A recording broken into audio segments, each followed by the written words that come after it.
Euskadin 3 umetik batek behar baino pixu gehiago du, eta 16% loditasuna. Joera gainera goranzkoa da. Ume bat loditza bada, posibilidade handia dauzka gero nagusitan baita lodia izaten.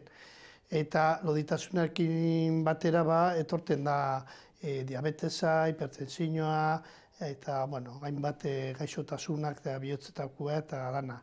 Ondorioak 30 eta 40 urte geroago agertzen dira, beraz ezinbesteko lana da ohitura onak umetan hartzea.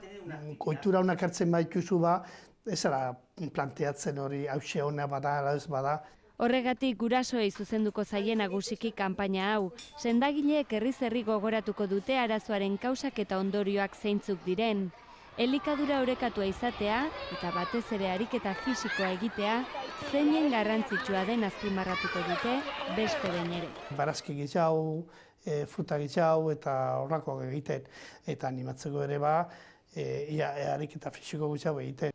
Kanpaina honetan Aitor Elizegi sukaldariaren laguntza ere izango dute.